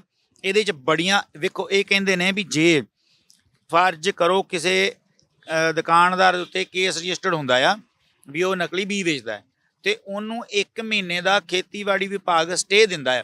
ਇਹਦਾ ਕੀ ਅਰਥ ਬਣਦਾ ਵੀ ਜਿਹੜੇ ਬੀਜ ਪਏ ਨੇ ਨਕਲੀ ਉਹ ਸਾਰੇ ਵੇਚ ਲਓ? ਸਿੱਧਾ ਇਹਦਾ ਅਰਥ ਬਣਦਾ। ਮੈਨੂੰ ਨਹੀਂ ਸਮਝ ਲੱਗਦੀ ਵੀ ਜਦੋਂ ਇਹ ਕਾਨੂੰਨ ਬਣਾਇਆ ਸੀਗਾ ਉਦੋਂ ਖੇਤੀਬਾੜੀ ਵਿਭਾਗ ਵਾਲਾ ਕਿਹੜਾ ਬੰਦਾ ਵਿੱਚ ਬੈਠਾ ਸੀ ਵੀ ਜਿਹਨੂੰ ਇਹ ਪਤਾ ਸੀ ਵੀ ਆਉਣ ਵਾਲੀਆਂ 8-7 ਜਿਹੜੀਆਂ ਪੁਸ਼ਤਾਂ ਨੇ ਉਹਦੇ 'ਚ ਸਾਡੇ ਦਾ ਡਾਇਰੈਕਟਰ ਹੀ ਰਹਿਣੇ ਨੇ, ਕਿੰਨਾ ਕੁਝ 'ਚ ਪੈਸੇ ਖਾਣੇ ਨੇ। ਕਿੰਨੀ ਕੁ ਬੰਦੇ ਦੀ ਦੂਰ ਅੰਦੇਸ਼ੀ ਸੀ ਕਿ ਉਹ ਐਵੇਂ ਦਾ ਕੰਮ ਕਰ ਗਿਆ। ਚਾਹੀਦਾ ਤੇ ਇਹ ਸੀ ਵੀ ਜਦੋਂ ਸੀਲ ਲੱਗ ਗਈ ਦੁਕਾਨ ਨੂੰ ਔਰ ਉਹਦਾ ਪੂਰੀ ਉਮਰ ਭਰ ਘੱਟੋ ਘੱਟ ਉਹਦੇ 2 ਪਰਿਵਾਰ, ਉਹ ਤੇ ਉਹਦਾ ਮੁੰਡਾ, ਉਹਨਾਂ ਦੋਨਾਂ ਦੇ ਨਾਂ ਤੇ, ਪਰਿਵਾਰ ਦੇ ਨਾਂ ਤੇ ਕੋਈ ਲਾਇਸੈਂਸ ਇਸ਼ੂ ਨਹੀਂ ਹੋਣਾ ਚਾਹੀਦਾ। ਇਹ ਇਦਾਂ ਦੀ ਬਿਮਾਰੀ ਆ ਨਕਲੀ ਜਿਹੜੀ ਆ। ਦੁਨੀਆ ਦੇ ਉੱਤੇ ਸਭ ਤੋਂ ਵੱਧ ਮਿਲਾਵਟ ਤੇ ਨਕਲੀ ਚੀਜ਼ਾਂ ਦੀ ਜਿਹੜੀ ਸਭ ਤੋਂ ਜੜ ਮੰਨੀ ਗਈ ਆ ਇਨਸਾਨ ਲਈ, ਇੱਕ ਬੰਦਾ ਇੱਕ ਕਤਲ ਕਰਦਾ ਹੈ। ਸਮਝੋ ਮੇਰੀ ਗੱਲ, ਇੱਕ ਜੇ ਇਹ ਮੰਨ ਲਓ ਵੀ ਖਤਰਨਾਕ ਬੀਜ ਲੱਗ ਜਾਂਦਾ ਇਹਨੂੰ ਨਕਲੀ, ਉਹਦਾ ਤੇਲ ਵੀ ਬਣਨਾ ਹੈ, ਉਹ ਸਾਡੀ ਰਸੋਈ 'ਚ ਆਉਣਾ ਹੈ, ਲੱਖਾਂ ਲੋਕਾਂ ਕੋਲ ਜਾਣਾ ਆ। ਇੱਕ ਬੰਦਾ ਇੱਕ ਕਤਲ ਕਰਦਾ ਤੇ ਉਹਨੂੰ ਉਮਰ ਕੈਦ ਹੁੰਦੀ ਆ। ਇਹਨਾਂ ਨੂੰ ਤਾਂ ਸਿੱਧੀ ਫਾਂਸੀ ਹੋਣੀ ਚਾਹੀਦੀ। ਇਹਨਾਂ ਦਾ ਪਤਾ ਕੀ ਰੂਲ ਚਾਹੀਦਾ? ਇਹਨਾਂ ਨੂੰ ਸੜਕ ਦੇ ਉੱਤੇ ਟੰਗ ਕੇ ਖੰਭਿਆਂ ਦੇ ਨਾਲ ਅਫਗਾਨਿਸਤਾਨ ਵਾਂਗੂ ਇਹਨਾਂ ਨੂੰ ਫਾਂਸੀ ਦੇਣੀ ਚਾਹੀਦੀ ਆ ਕਿਸਾਨਾਂ ਦੇ ਸਾਹਮਣੇ। ਤੇ ਅੱਬਲ ਤਾਂ ਉੱਥੇ ਹੀ ਜਾ ਕੇ ਜਿਹੜੇ ਜਿੱਥੋਂ ਇਹਨਾਂ ਨੇ ਪੈਲੀ ਵਹਾਈ ਆ ਉੱਥੇ ਕੋਈ ਦਰਖਤ ਹੋਊਗਾ, ਉੱਥੇ ਇਹਨਾਂ ਨੂੰ ਫਾਹੇ ਟੰਗਣਾ ਚਾਹੀਦਾ, ਮਿਸਾਲੀ ਸਜ਼ਾ ਦੇਣੀ ਚਾਹੀਦੀ। ਜ਼ਿਮੀਂਦਾਰ ਫਾਹੇ ਕਿਉਂ ਲੱਗੇ ਜੀ? ਤੁਸੀਂ ਸਾਰੇ ਪਾਸੇ ਹੀ ਮਰਦੇ ਹੋ। 450 ਏਕੜ ਫਸਲ ਇਹਦੇ ਨਾਲ ਤਬਾਹ ਹੋਈ ਆ। 88 ਏਕੜ ਦੇ ਇਹਨਾਂ ਕੋਲ ਬਿੱਲ ਸੀ ਕਿਸਾਨਾਂ ਕੋਲ। ਅਸੀਂ ਤਾਂ ਹੁਣ ਪਤਾ ਕੀ ਹੈ, ਵੇਖੋ ਸਾਨੂੰ ਇਹਨਾਂ ਬਾਰੇ ਬਿਲਕੁਲ ਜਾਣਕਾਰੀ ਨਹੀਂ, ਅਸੀਂ ਅਣਜਾਣ ਆ। ਇਹਦੇ ਬਾਰੇ ਸਭ ਤੋਂ ਵੱਧ ਪਤਾ ਕਿਸਾਨ ਯੂਨੀਅਨਾਂ ਨੂੰ, ਕਿਉਂਕਿ ਉਹ ਇਹ ਸੰਘਰਸ਼ ਲੜ ਰਹੀਆਂ ਨੇ ਲੰਮੇ ਸਮੇਂ ਤੋਂ, ਕਈ ਸਾਲ ਹੋ ਚਲੇ ਨੇ, 40-50 ਸਾਲ ਹੋ ਚਲੇ ਲੜਦਿਆਂ ਨੂੰ। ਉਹਨਾਂ ਨੂੰ ਪਤਾ ਵੀ ਇਹਨਾਂ ਨੂੰ ਸੂਤ ਕਿਵੇਂ ਕਰਨਾ ਆ। ਤਾਂ ਮੈਂ ਚਾਹੁੰਦਾ ਵੀ ਸਾਰੀਆਂ ਜਥੇਬੰਦੀਆਂ ਨੂੰ ਮੇਰੀ ਅਪੀਲ ਹੈ, ਡਾਕਟਰ ਸਾਹਿਬ ਇੱਥੇ ਆਈ ਸੀ, ਫੂਲ ਸਾਹਿਬ ਉਹਨਾਂ ਨੂੰ ਵੀ ਬੇਨਤੀ ਆ ਕਿ ਇਹਨੂੰ ਪਹਿਲ ਦੇ ਆਧਾਰ ਤੇ ਇਸ ਸੰਘਰਸ਼ ਨੂੰ ਲਿਆ ਜਾਏ। ਹੁਣ ਇੱਕ ਤਾਂ ਉਹ ਚਾਰੇ ਪਾਸਿਓਂ ਕਦੀ ਤਾਂ ਕਿਸੇ ਐਮਐਲਏ ਨੂੰ ਕਹਿੰਦੇ ਨੇ, ਕਦੀ ਕਿਸੇ ਰਸੂਖਦਾਰ ਬੰਦੇ ਨੂੰ ਕਹਿੰਦੇ ਨੇ ਵੀ ਸਾਡਾ ਸਮਝੌਤਾ ਕਰਾ ਦਿਓ, ਅੰਦਰ ਖਾਤੀ ਬਹੁਤ ਕੁਝ ਹੋ ਰਿਹਾ ਹੈ। ਠੀਕ ਹੈ ਜੀ, ਤਾਂ ਸਾਡਾ ਇਹ ਮੰਨਣਾ ਆ ਵੀ ਮੰਨ ਲਓ ਇਹ ਬੰਦੇ ਸਮਝੌਤਾ ਕਰ ਜਾਂਦੇ ਨੇ, ਅਸੀਂ ਤਾਂ ਨਹੀਂ ਸਮਝੌਤਾ ਕਰਦੇ।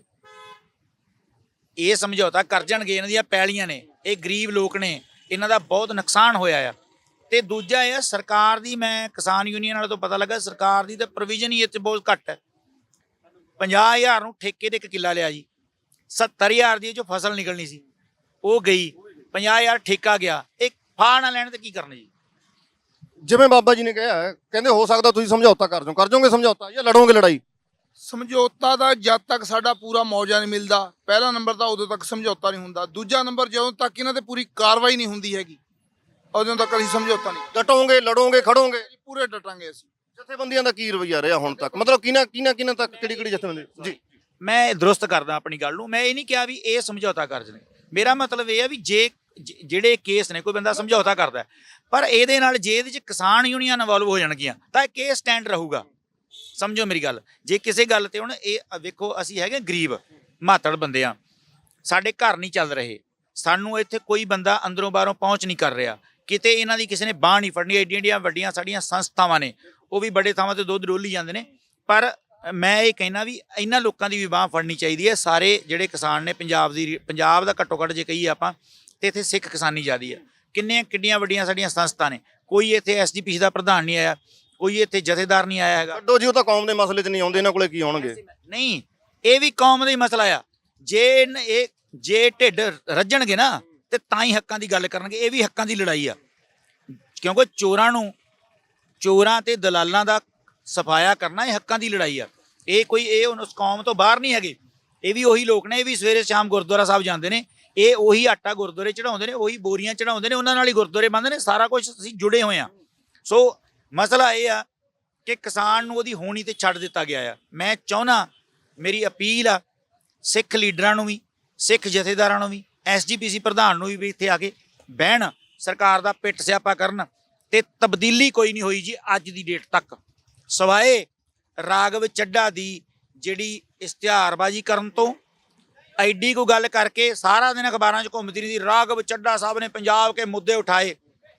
ਜਿਹੜਾ ਤੁਸੀਂ 25 ਲੱਖ ਝੰਡਾ ਵੰਡਣ ਨੂੰ ਫਿਰਦੇ ਹੋ, ਪੰਜਾਬ ਦਾ ਮੁੱਦਾ ਹੈ। ਤੁਸੀਂ ਤਾਂ 800 ਕਰੋੜ ਰੁਪਏ ਨਹਿਰ ਪੱਕੀ ਕਰਨ ਨੂੰ ਦੇਤਾ ਆ।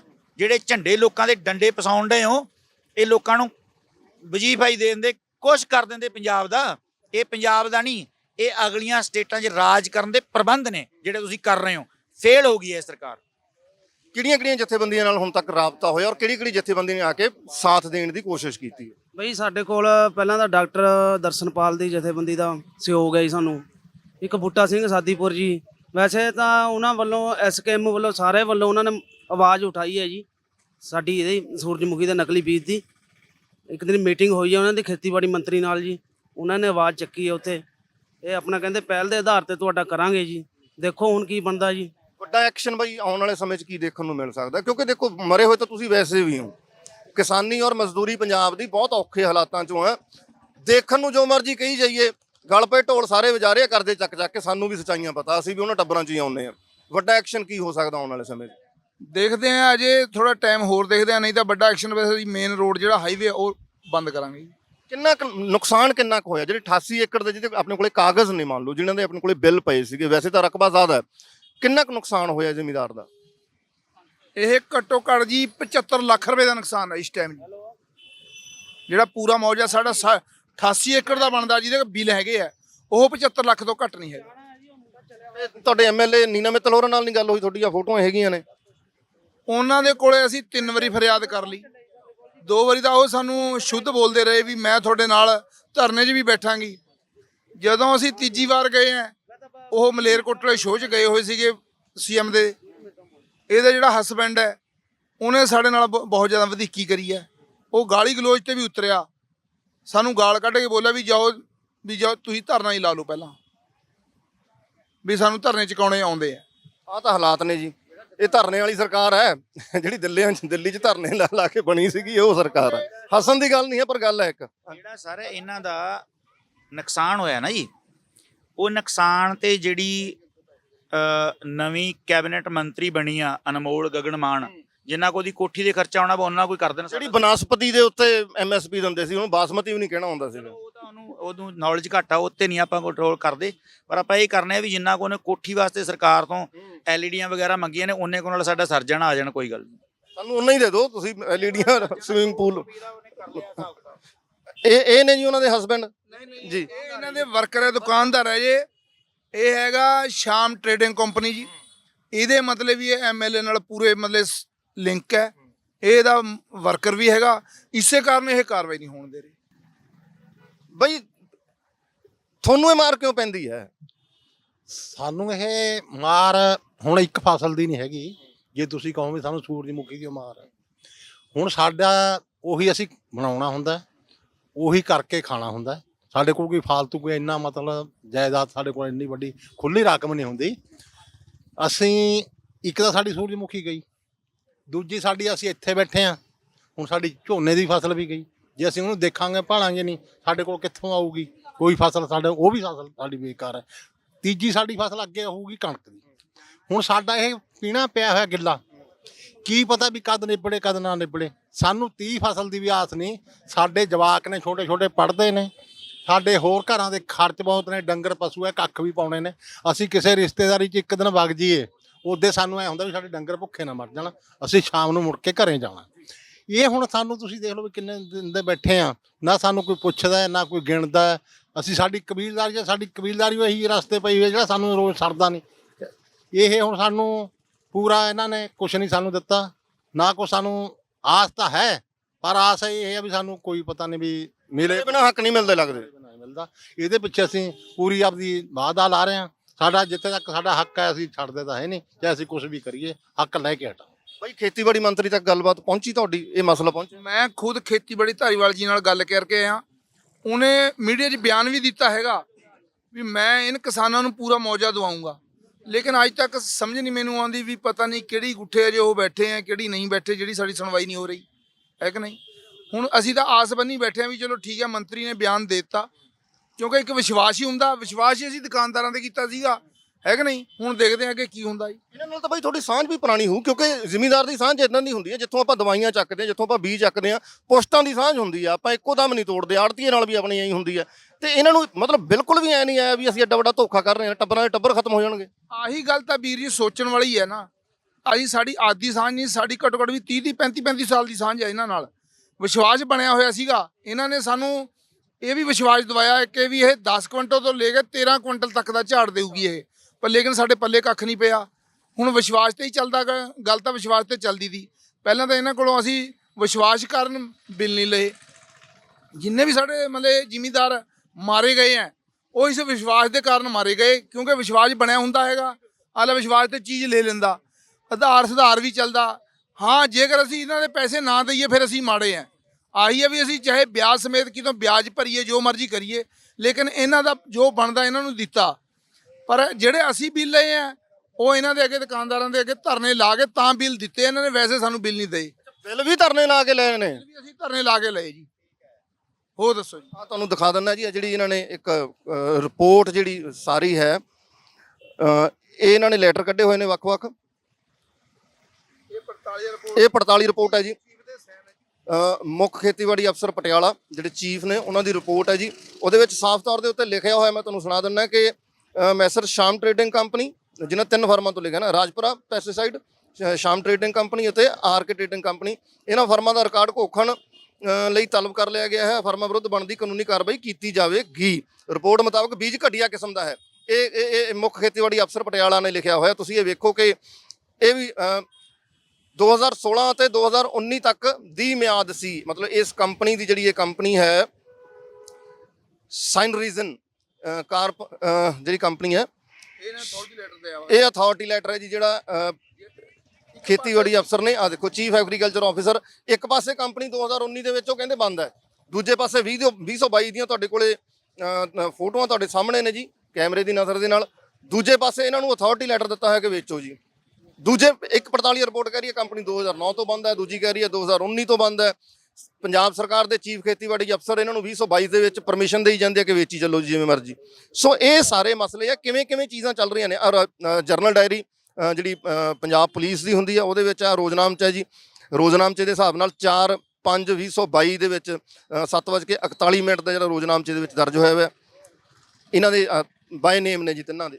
ਸੋ ਇਹ ਸੂਰਜਮੁਖੀ ਦਾ ਨਕਲੀ ਬੀਜ ਦੇਣ ਸੰਬੰਧੀ ਜਿਹੜੀ ਸ਼ਿਕਾਇਤ ਦਿੱਤੀ ਹੋਈ ਹੈ, ਮੁੱਖ ਮੰਤਰੀ ਪੰਜਾਬ ਤੱਕ ਵੀ ਪਹੁੰਚੀ ਹੋਈ ਹੈ ਜੀ, ਡਾਇਰੈਕਟਰ ਖੇਤੀਬਾੜੀ ਨੂੰ ਵੀ ਪਹੁੰਚੀ ਹੋਈ ਹੈ ਜੀ। ਆਹ ਲਓ ਜੀ, ਸਾਨੂੰ ਨਕਲ ਹੀ ਨਹੀਂ ਦਿੱਤੀ ਇਹਨਾਂ ਨੇ, ਸਾਨੂੰ ਇੰਨਾ ਹੈਰਾਨ ਕਰਿਆ। 2 ਮਹੀਨੇ ਅਸੀਂ ਇਹਨਾਂ ਦੇ ਪਿੱਛੇ ਫਿਰਦੇ ਰਹੇ, ਇਹਨਾਂ ਨੇ ਸਾਨੂੰ ਕੋਈ ਰਾਹ ਗਈ ਕੁਛ ਨਹੀਂ ਰਾਹ ਪਾਇਆ ਹੈਗਾ ਖੇਤੀਬਾੜੀ ਮਹਿਕਮੇ ਨੇ। ਇਹ ਕਿਉਂਕਿ ਇਹ ਵਿਕੇ ਹੋਏ ਸੀਗੇ, ਇਹਨਾਂ ਨੇ ਸਾਡੇ ਤੋਂ ਮਤਲਬ ਇੱਕ ਕਿਸਮ ਦਾ ਓਲਾ ਹੀ ਰੱਖਦੇ ਰਹੇ। ਇਹ ਬਹੁਤ ਜ਼ਿਆਦਾ ਇਹਨਾਂ ਨੇ ਸਾਨੂੰ ਪਰੇਸ਼ਾਨ ਕਰਿਆ। ਇਹ ਤਾਂ ਫਿਰ ਮੁੱਖ ਮੰਤਰੀ ਸਾਹਿਬ ਤੋਂ ਚਿੱਠੀ ਆਈ ਤਾਂ ਇਹ ਸਾਨੂੰ ਕੁਝ ਮਿਲਿਆ।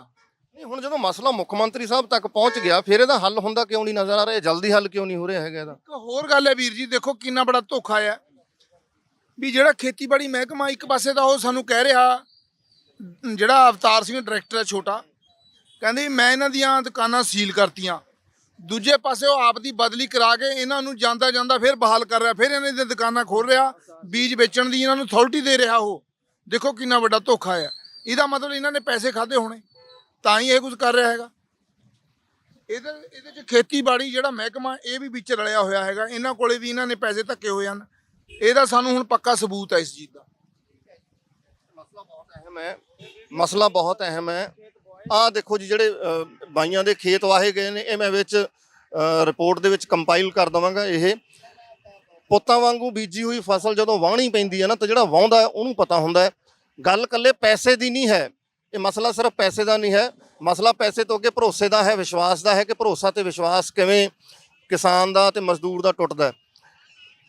ਇਹ ਵੇਖਣ ਵਾਲੀ ਗੱਲ ਹੈ। ਨਕਲੀ ਬੀਜਾਂ ਵਾਲਾ ਮਸਲਾ ਬਈ ਕਦੋਂ ਤੱਕ ਰਗੜੇ ਜਾਓਗੇ? ਹਾਂਜੀ, ਕਦੋਂ ਤੱਕ ਰਗੜੇ ਜਾਓਗੇ? ਇਹ ਤਾਂ ਜੀ ਜਿੰਨੀ ਦੇਰ ਪੂਰੀ ਸੰਭਾਲ ਆਪਣੀ ਸਰਕਾਰ ਨੂੰ ਨਹੀਂ ਸੰਭਾਲੇਗੀ, ਇਹ ਇਸ ਤਰ੍ਹਾਂ ਹੀ ਰਗੜਿਆ ਜਾਣਾ ਹੈ। ਅਗਰ ਅਸੀਂ ਪੂਰਾ ਮਨ ਬਣਾ ਲਿਆ ਵੀ ਅਸੀਂ ਇੱਥੋਂ ਤਾਂ ਉਠਾਂਗੇ ਜੇ ਇਹਨਾਂ ਤੇ ਪੱਕੀ ਕਾਰਵਾਈ ਹੋਏਗੀ, ਜਾਂ ਸਾਨੂੰ ਮੁਆਵਜ਼ਾ ਵੀ ਮਿਲੇਗਾ, ਇੰਨਾ ਚਿਰ ਅਸੀਂ ਇੱਥੋਂ ਉੱਠਣਾ ਨਹੀਂ। ਤੁਸੀਂ ਇੰਤਹਾ ਵੇਖੋ ਕਿ ਆਪਣੇ ਹੱਕਾਂ ਦੇ ਲਈ ਜਦੋਂ ਸੜਕਾਂ ਤੇ ਬੈਠਣਾ ਪੈਂਦਾ, ਇਹਨਾਂ ਬੱਚਿਆਂ ਵੱਲ ਵੇਖੋ ਜਿੱਥੇ ਸਾਡੀ ਤੀਜੀ ਪੀੜ੍ਹੀ ਯਾਨੀ ਕਿ ਸਾਡੇ ਬਜ਼ੁਰਗ ਬੈਠੇ ਆ, ਇਹਨਾਂ ਦੇ ਦਾਦੇ ਬੈਠੇ ਆ, ਤੇ ਇਹਨਾਂ ਨੂੰ ਵੀ ਆਪਣੇ ਹੱਕਾਂ ਦੇ ਲਈ ਜਦੋਂ ਮਾਰ ਪੈ ਰਹੀ ਆ ਤਾਂ ਸੜਕਾਂ ਤੇ ਆਉਣਾ ਪੈਂਦਾ। ਬੱਚੇ ਦੇ ਹਾਲਾਤ ਵੇਖੋ। ਕੀ ਨਾਮ ਬੇਟਾ ਤੇਰਾ? ਰਾਜਦੀਪ। ਰਾਜਦੀਪ, ਕਿਉਂ ਬੈਠੇ ਹੋ ਸੜਕ ਤੇ?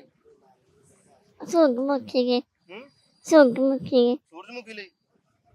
ਤੁਹਾਡਾ ਕੀ ਨਾਮ ਬੇਟੇ? ਗੁਰਪ੍ਰੀਤ ਸਿੰਘ।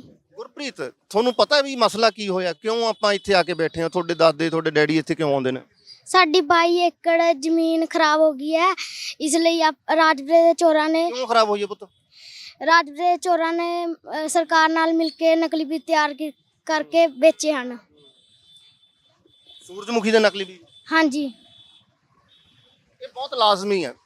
ਜਦੋਂ ਤੁਸੀਂ ਆਪਣੀ ਇਸ ਜਨਰੇਸ਼ਨ ਨੂੰ ਜਾਣਕਾਰੀ ਦਿੰਦੇ ਹੋ, ਜਦੋਂ ਤੁਸੀਂ ਇਹਨਾਂ ਨੂੰ ਸਿਖਾਉਂਦੇ ਹੋ ਕਿ ਤੁਹਾਡੇ ਨਾਲ ਕਦੋਂ ਕਿੱਥੇ ਕੌਣ ਧੱਕਾ ਕਰ ਰਿਹਾ, ਤਾਂ ਫਿਰ ਆਸਵੰਦ ਵੀ ਹੋਣਾ ਚਾਹੀਦਾ ਕਿ ਜੇ ਇਹ ਪੀੜ੍ਹੀ ਜਾਣਕਾਰ ਹੋਏਗੀ ਤਾਂ ਇਹ ਪੀੜ੍ਹੀ ਆਪਣੇ ਹੱਕਾਂ ਲਈ ਆਪ ਹੀ ਖੜੀ ਹੋਏਗੀ, ਆਪ ਹੀ ਲੜੂਗੀ, ਤੇ ਆਪ ਹੀ ਸ਼ਾਇਦ ਜਿਸ ਤਰ੍ਹਾਂ ਅਸੀਂ 3 ਖੇਤੀ ਕਾਨੂੰਨ ਵਾਪਸ ਕਰਵਾਏ ਨੇ, ਉਸ ਤਰੀਕੇ ਨਾਲ ਅਸੀਂ ਇਸ ਮਸਲੇ ਨੂੰ ਵੀ ਨਜਿੱਠ ਲਵਾਂਗੇ। ਸੋ ਇਹ ਮੋਰਚਾ ਰਾਜਪੁਰੇ ਦੇ ਵਿੱਚ ਲੱਗਿਆ ਹੋਇਆ, ਜਿਹੜਾ ਫਾਊਂਟੇਨ ਚੌਂਕ ਨਵਾਂ ਜਿਹੜਾ ਫੁਆਰਾ ਚੌਂਕ ਬਣਾਇਆ ਇਹਦੇ ਪਿਛਲੇ ਪਾਸੇ ਔਰ ਸਾਹਮਣੇ ਤੁਹਾਨੂੰ ਸ਼ੁਰੂਆਤ ਦੇ ਵਿੱਚ ਦਿਖਾਇਆ ਸੀ ਕਿ ਭੀਮ ਰਾਓ ਅੰਬੇਦਕਰ, ਡਾਕਟਰ ਅੰਬੇਦਕਰ ਦੀ ਤਸਵੀਰ, ਜਿਹੜੇ ਸੰਵਿਧਾਨ ਦੇ ਰਾਹੀਂ ਸਾਨੂੰ ਉਹ ਹੱਕ ਮਿਲਦੇ ਸੀ ਕਿ ਅਸੀਂ ਆਪਣੇ ਹੱਕਾਂ ਦੀ ਗੱਲ ਕਰੀਏ, ਹੱਕਾਂ ਦੀ ਬਾਤ ਪਾਈਏ। ਸੋ ਉਹ ਹੱਕ ਨਾ ਤੁਹਾਨੂੰ ਸਹੀ ਤਰੀਕੇ ਨਾਲ ਮਿਲੇ ਨੇ ਤੇ ਨਾ ਆਉਣ ਵਾਲੇ ਸਮੇਂ 'ਚ ਲੱਗਦਾ ਕਿ ਮਿਲਦੇ ਨਜ਼ਰ ਆਉਣਗੇ।